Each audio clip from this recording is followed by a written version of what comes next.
Ben, first, the news came out at midnight. So were you staying up all night waiting for just any information on that? Were you surprised that it happened at midnight? We were thinking possibly today with this mediation session, but it seemed like it still kind of came together fairly quicker than many people were expecting.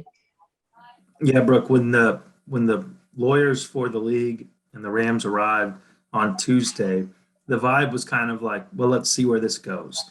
You never quite know the direction of a mediation like this is going to take. But I talked to someone today who said that late, I guess Monday night, they got word that the the NFL was sending in General Counsel Jeff Pash, their top legal guy. And when that became known, it was like, okay, the vibe was they're here to settle this thing, and they don't want to leave without this being out of their hair. And that's what happened. There was a report that came out late last week that Stan Kroenke was willing to offer up to $750 million to settle this, but he wanted help from the other owners. Obviously, the settlement ends up being more than that, nearly $800 million, and that was what it took to get a compromise. What the compromise was the NFL did not want this to go to trial, and I think to some degree the St. Louis side really was not worried, but cognizant to the idea that they could get some big winnings clawed back on an appeal. The NFL does a lot better on appeals, and also, the ultimate decider on a settlement is going to be the county and the city. So I think that they heard a number that they liked, and they decided, okay, let's wrap this thing up.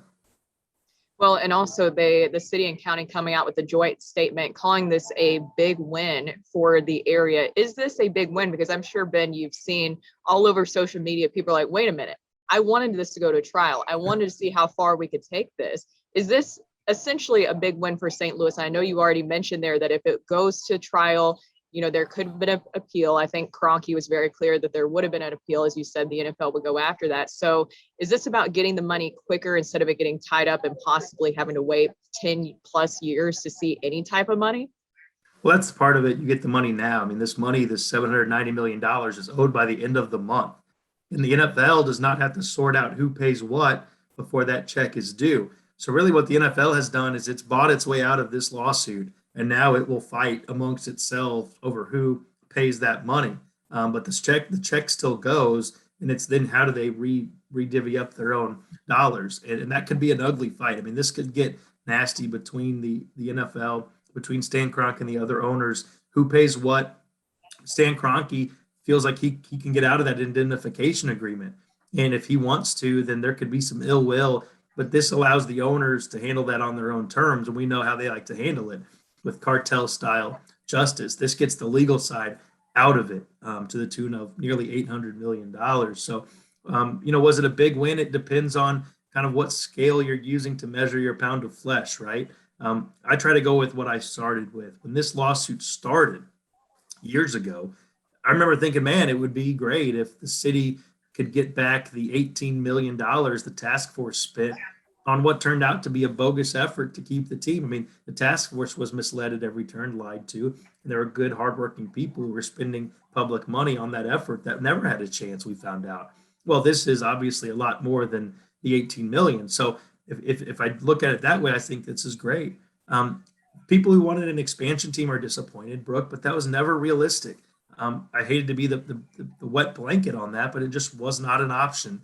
And so, unfortunately, there were some people who, perhaps with the intent to mislead, made a big deal out of that, and it just wasn't true. So I can understand disappointment there. $1 billion would have been nice, right? That has a nice ring to it.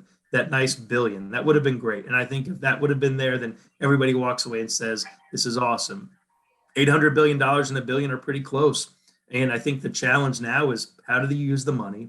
They've got to determine how to split it up. But I really think it's on the city and the county to be good stewards of this money. And I know people are probably scoffing and they say, well, they're just going to waste the money. Well, don't use it as an opportunity to show this is what this money goes to. These are good things we're doing with it. And if they can do that, then I think people who have open minds might be more supportive of this settlement than they were on the day it happened.